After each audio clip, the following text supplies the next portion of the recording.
Good morning mga kids! Naalala niyo pa ba ako? Ako nga pala ulit si Teacher F nyo. At sorry, di ko kasama ngayon si Rorot sa si Pocho. Kasi di ba, Father's Day ngayon. Kaya namamasyal sila kasama yung papa nila. Pero alam niyo ba mga kids? May surprise ako sa inyo kasi may kasama ako ngayon. At sigurado ako nakilala niyo siya. At nandito si Marikit! Hello po! Hello mga kids! Hello po Teacher F! Good morning Marikit! Kumusta ka Marikit? Okay lang po! Kaya nandito ako ngayon para i-greet yung mga tatay nyo ng Happy Father's Day. Wow! No? Happy Father's Day, Teacher F! Thank you Marikit! Kayo ba mga bata, nag-greet nyo ba yung tatay nyo, daddy nyo, yung papa nyo? Ikaw ba Marikit, nag-greet mo ng daddy mo? Opo, nag-text lang po ako sa kanya. Very good Marikit. Kaya mga bata, kung hindi nyo pa nag-greet yung daddy nyo, papa nyo, yung tatay nyo, i-greet nyo sila ngayon. At samahan nyo ng kiss at power hug! Yay! Yes! Kasi, pag ginawa nyo yan, sigurado ako na matutuwa yung tatay nyo, daddy nyo, kaya papa nyo. Ako nga pag nakis nga ako ng anak ko si Elaine, at may kasama pang power hug, naku, natutuwa ako niyan. Kaya love na love ko yung anak ko na yan. Ikaw ba, Marikit? Nakis mo ba o nahag yung daddy mo? Ano po, nag-text lang po ako. Sinabi ko po na I love you forever. Tatawagan ko po siya mamaya. Very good, Marikit. No? Kaya mga bata, huwag niyong kalimutan na i-greet niyo yung tatay niyo, yung papa niyo, yung daddy niyo ng Happy Father's Day. Actually, wala na akong papa, pero marami akong memories sa kanya nung bata pa ako. Wow! Oo, Marikit, marami akong mga memories na kasama ko pa yung papa ko. Ako din po, kasama ko yung papa ko nung umuwi siya dito sa Philippines. Nag-abroad kasi siya. Very good, Marikit. Naalala ko noon, nung maliit pa ako, tinuruan ako ng papa ko kung paano mag-answer sa subject ko na math. Gusto niya akong turuan paano mag-addition, mag-subtraction. Ako naman, umiiyak ako pag tinuruan ako ng papa ko dahil gusto ko lang lagi maglalaro ng maglalaro. Pero naturuan pa rin niya ako. Kaya nung nag-aaral ako ng high school, doon ko na na-realize na tama pala yung papa ko.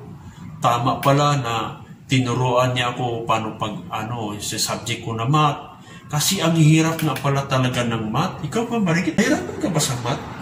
Opo, nahirapan po ako sa math. Oo, mahirapan. Buti na lang, tinuruan din ako ng papa ko nung nandito siya. Talagang mahirap talaga ang math pagka hindi ka naturuan o kaya hindi ka nag-aaral. Kaya sa akin, nung nag-high school na ako, lalo akong gumaling sa math. Wow. Kasi nga, naturuan ako sa papa ko. Ang galing naman nun. Kaya gumaling din ako paano mag-subtraction, mag-addition, mag-division, saka pag-multiplication. Kaya ganun din ang ginawa ko sa anak ko nga si Elaine. Tinuruan ko rin siya. Basta nakita ko siyang nahirapan sa math, tinuturuan ko siya. Wow, ang bait naman. Kaya mga kids, huwag kayong umiyak pag tinuruan kayo sa subject nyo sa school, ha? Lalo na sa pagsagot ng mga modules nyo. Pero alam nyo mga bata, may ikukwento ako sa inyo. Nung bata pa ako, lagi akong sumasama sa papa ko ng pangingisda. Kasi bahay namin, malapit lang sa dagat, kaya sanay nga akong maligo sa dagat, sanay na akong lumangoy. Ikaw ba, Marikit? Marunong ka ng lumangoy? Hindi pa po. Ay, hindi ka pa. Kaya kailangan talaga magpaturo ka sa daddy mo. Sa akin, si Papa din yung nagturo sa akin kung paano lumangoy. Kaya nung bata pa ako, marunong na akong lumangoy. Kaya mga bata, huwag na huwag kayong pupunta sa dagat na mag-isa. Ikaw ba, Marikit? Pupunta ka ba sa dagat na mag-isa? Hindi po. Oo, kailangan may kasama. Kasi pag nalunod ka, or in case na anong mangyari, may sumasagip sa'yo. Kaya kailangan mayroon kang kasama. Opo, Teacher F. Minsan naman, tinuruan din ako ng papa ko paano manghuli ng isda. Pero may isang beses na di ako nakasama ng papa ko. Nung nanghuli siya ng isda, nakahuli siya ng napakalaking isda at hindi niya kayang ikarga sa kanyang bangka, yung sa bangka namin. Alam niyo ba mga kids kung anong ginawa ng papa ko? Tumalon siya sa dagat, Marikit. Wow! Nung pagtalon niya sa dagat, tinalian niya yung buntot ng isda. Yung buntot ng isda, tinalian niya. At doon niya hinila doon sa bangka namin, papunta doon sa amin. Wow, ang galing naman ng papa niyo, Oo. Teacher F. Pagdating ng papa ko sa amin, doon ko nakikita, wow, sabi ko, napakalaking isda naman ito. Oo nga. Ikaw ba, Marikit, nakakita ka ng malaking isda? Hindi pa po eh, yung mga maliliit lang. Grabe yung nahuli ng papa ko, Marikit. Napakalaking isda. Kaya ang ginawa ng mama ko, para maibenta niya doon sa palengke, tinagtad niya ng maliit para madala niya doon sa palengke. Oh, may negosyo pala kayo, Teacher F. Yes, oo. Kaya nung naibenta na yung isda na nahuli ng papa ko, ibinili niya ng mga pagkain namin. At tuwang-tuwa naman ako dahil nung pumasok ako sa school, malaki ngayon yung baon na binigay ni mama sa akin. Di ba? Wow Ganda, naman, Marikit. ang saya-saya niyo po nun. Pero alam mo ba, Marikit? Nalulungkot ako nung wala na si papa. Kasi hindi ko siya naalagaan nung nagkasakit siya. Kasi nandun ako sa trabaho ko eh. Ngayon, namimiss ko siya. Ikaw ba, Marikit, namimiss mo yung papa mo?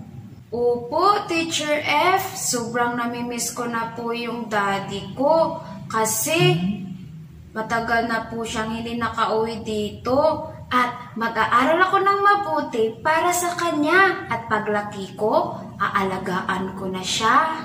Tama, Marikit. Kaya mga kids, payo ko sa inyo ha, magpakabait kayo sa mga magulang nyo. Magpaturo kayo pag nahihirapan kayo sa mga pagsagot ng mga subjects nyo o kaya yung mga modules nyo. At huwag kayong laging maglalaro. Huwag lagi yung laro ang inaatupag nyo. Susunod kayo lagi sa mga iniutos ng mga papa at mama nyo.